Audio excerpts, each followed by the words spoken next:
We go over the plan again. Plan?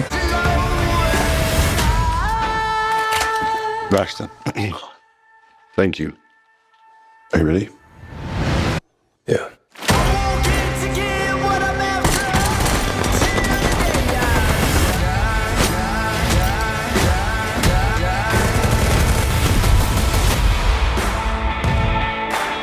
What are you doing? I'm applying sunscreen. When twice as likely to develop melanoma as adults. Can I get a little bit of this? Yeah, sure. Thanks.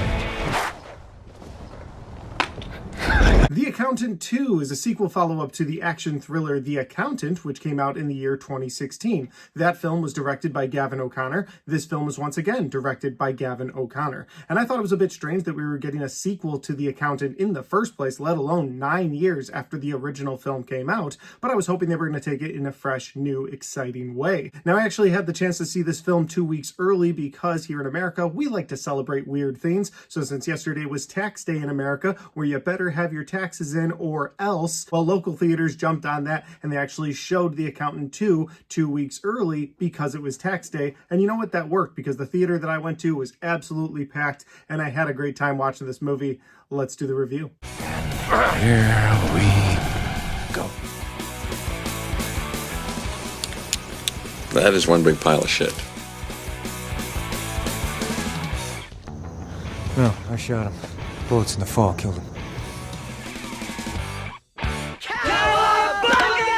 So The Accountant 2 is set 8 years after the events of the first film, and I don't want to recap too much of that film, but I feel like it's important to get a little bit going. Essentially in that film, you had the character of Christopher Wolfe, played by Ben Affleck, who was this very smart accountant, but he was also a highly functioning, severely autistic man. So he was able to do things with numbers that other people couldn't do, but he was also trained by his father at a young age to be very deadly with a gun or hand-to-hand combat, and that led to him taking on basically bad guys of the world, where he would do their taxes for them, and then if he found some dirty dealings, maybe they were trafficking people, he would send that information along to some people at the Treasury Department, and then those people would get arrested, or at least their operations would be shut down. And throughout that film, it looked like there was a collision course going on between Ben Affleck's character of Christopher Wolfe and another deadly assassin in the film played by Jon Bernthal. But towards the end of that third act, you find out that both Jon Bernthal and Ben Affleck were brothers. They have a nice brotherly moment towards the end of that movie that I thought really worked, but that was all you really ever got of their relationship. The movie ended on that note, and you were like, it would have been nice to see them, or at least a little bit more of them, interacting with each other. And that is what leads us to The Accountant 2, because that is the direction that they decided to take this film, and I was very happy about that. So to get into the synopsis for The Accountant 2, this time around you have Ben Affleck still doing his thing, still going around being an accountant, but it's 8 years after the events of that first movie, but his character has had some development over the last 8 years because now he understands a little bit of sarcasm, even uses it at times, which leads to some funny moments that I actually really enjoyed. We'll get to that here in a little bit, but some things happen towards the beginning of this movie that I don't want to spoil because they are really important and they involve characters from the first film, but all of those events lead to the team up once again of Jon Bernthal's character of Braxton and Ben Affleck's character of Christopher Wolfe. And now these two brothers have to basically take a road trip from California to Texas and take out the people that are targeting not only them, but some of the people that they love. And while all that's going on, there's another mystery of a missing person that they're trying to solve. So you get a little bit of that flavor from the first movie of a mystery that's sort of unraveling. That's how the first movie went. And so you get a bit of that in this movie as well. Some of it works, some of it doesn't. But what you end up getting more of in this film is that brotherly connection that I really wanted to explore more of towards the end of that first film. And they do. They explore that brotherly connection as these two are basically on a road trip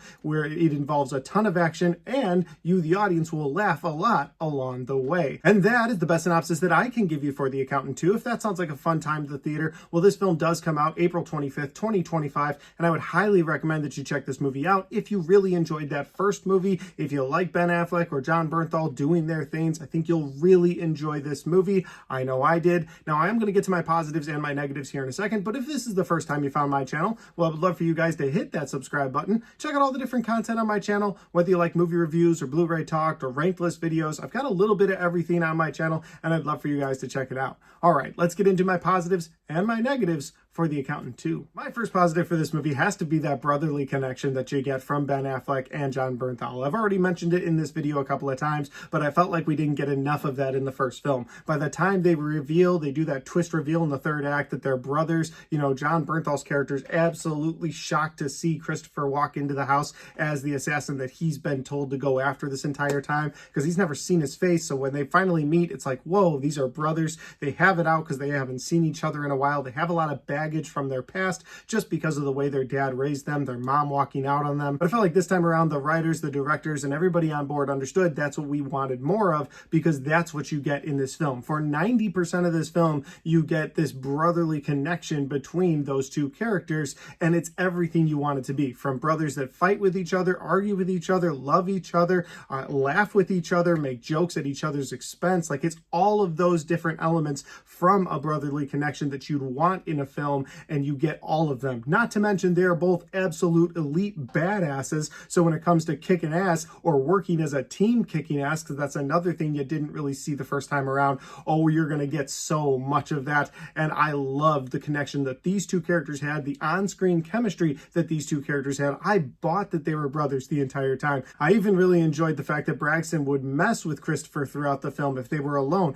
he would sit there and he would mimic him or make fun of him. And since Christopher's this autistic guy, he wouldn't know how to take it and be like, hey, I told you to stop that. I don't like it. Or he'd be sitting there putting sunscreen on, and Jon Bernthal would take the sunscreen and throw it, because that's what brothers do to each other. However, if one of them ever needed the other one's aid, they were coming and they were bringing all the force that they had. And they both save each other several times during this movie. There's one scene in a bar scene that perfectly encapsulates this, because most brothers aren't going to war with each other. They're not going out with guns in the street. But some brothers have gotten into bar fights before, and so you have this scene where they're mimicking each other, they're making fun of each other. They're just really not on the best terms with each other, but they go to this bar together, and when somebody confronts Ben Affleck's character, Jon Bernthal steps up like it's time, and you just see these dudes go through a window, and it's such a fun moment. So like I said, their connection was one of my favorite things about this movie. And that leads directly into my next positive, and that is that their connection between the two of them leads to some very funny moments.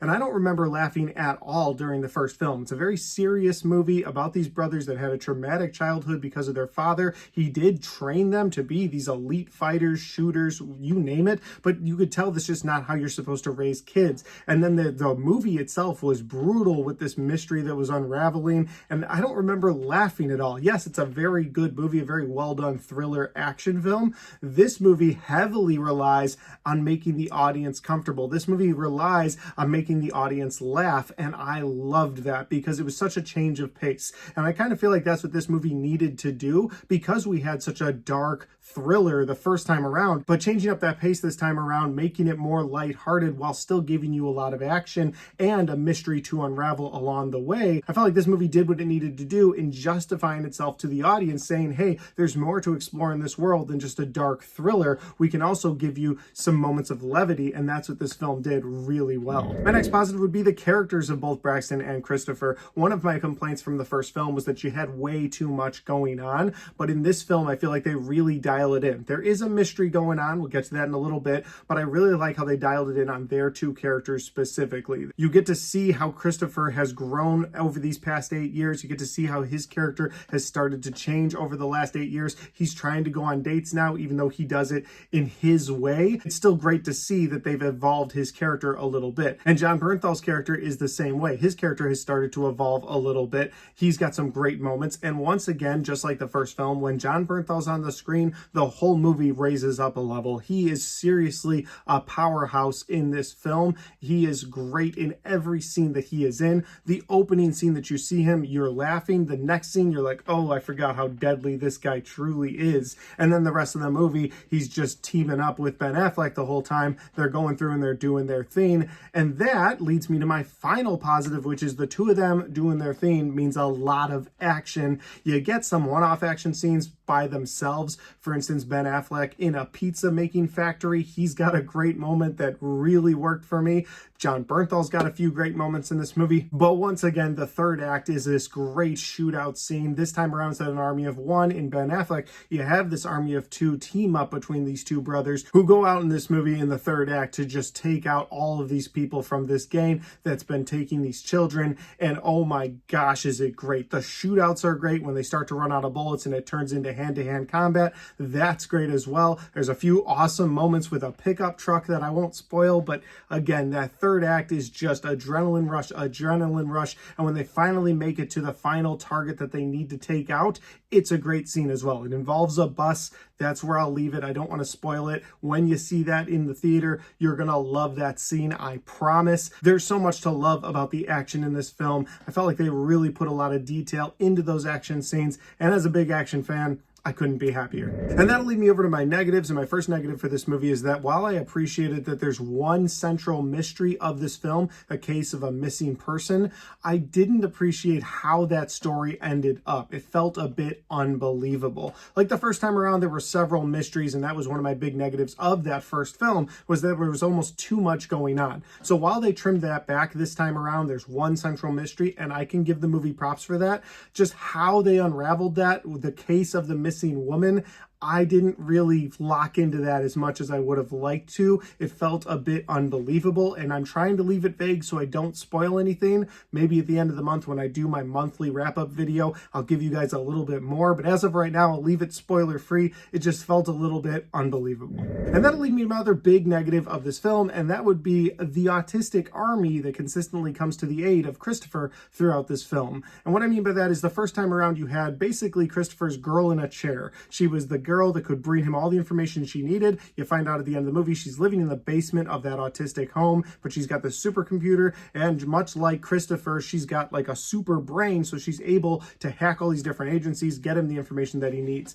That was somewhat believable. I didn't mind that aspect of that film. Again, it was just another plot point. But what this movie does is it expands on that, and she now has 6 or 7 also highly autistic kids that are working with her. And so anytime they need any information at all, or they need to mess with something, knock the lights out of something, take the power out of something, what they'll do is they'll reach out to these kids and they'll do whatever they need to do. They'll hack anything. And it just gets a little bit unbelievable yet again. And I feel like those are my biggest negatives of this film, is just some of the unbelievable stuff that they do. So I feel like if you're able to suspend your disbelief in those two negatives that I have, like I was able to do during the movie, you'll have a fun time with this film. But in no way did those negatives ruin this movie for me. Overall, I had a great time with this movie. I thought it was fantastic.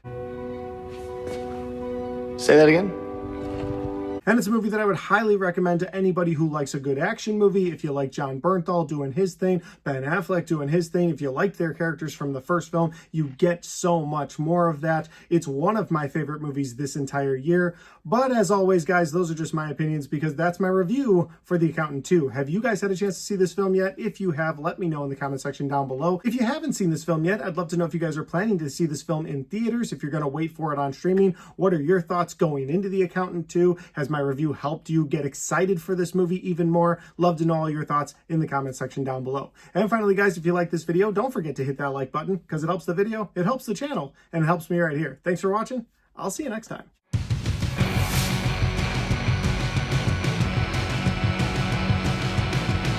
All right, guys, we got to the end of my Accountant 2 review, and I know my voice is a bit raspy. I've been dealing with some viral thing the last couple of days, and it's been really annoying, but I loved the fact that I got to see this movie a little bit early, had to put out a review for it. Hope you guys enjoyed this review because I had a great time seeing the movie, an even better time making the review, just putting my thoughts out there. I'm so excited for the rest of the year now because I feel like this has now set the bar for any action films that are coming out. But until then, if you want to check out any of the other content on my channel, well, I've got all of my best and worst of 2025 right there, and I've got all of my 2025 movie reviews right there.